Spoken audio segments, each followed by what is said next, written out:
Trois aliments à ne surtout pas donner à vos enfants en cette rentrée scolaire. Je vous prie de partager la vidéo et surtout d'écouter attentivement, de taguer une amie, une connaissance qui a des enfants qui va à l'école pour qu'elle puisse faire des goûters intéressants à ses enfants. Alors, aliment numéro 1 que vous devez éviter le pain spaghetti, d'accord? Donc, ce n'est surtout pas un aliment à donner à votre enfant en guise de goûter. Parce que l'ingrédient principal du pain, c'est la farine de blé. Et l'ingrédient principal du spaghetti, c'est encore la farine de blé. Donc, si vous donnez le pain spaghetti à l'enfant, vous êtes en train de donner à l'enfant le pain chargé avec le pain, juste que la forme visuelle est différente. Et c'est un crime nutritionnel vraiment de la pire espèce. Et en deuxième lieu, parce que il s'agit de la farine de blé raffinée, donc il n'y a plus de vitamines ni de sels minéraux à l'intérieur. Donc, petit déjeuner numéro 1 à éviter ou goûter, on évite le pain spaghetti, on évite le pain macaroni, on évite le riz macaroni, on évite les pommes macaroni. D'accord? C'est une tautologie alimentaire.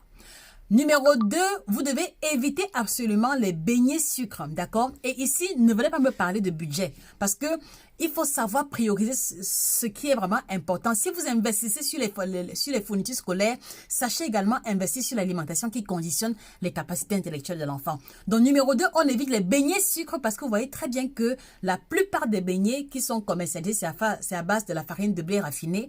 Donc, zéro vitamine, zéro sel minéraux.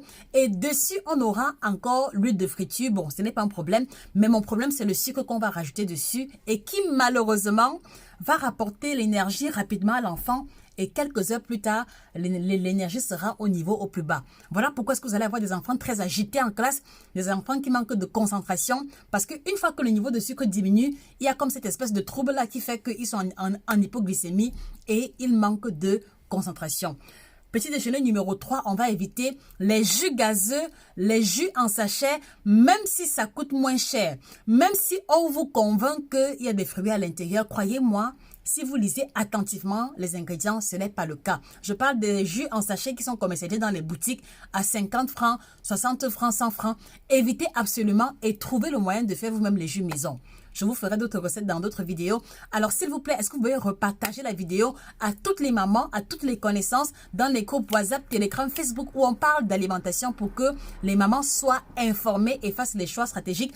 Et mettez en commentaire qu'est-ce que vous voulez que l'on développe, d'accord, pour vous, pour l'alimentation de vos enfants en cette rentrée scolaire. C'est avec plaisir que je le ferai pour vous.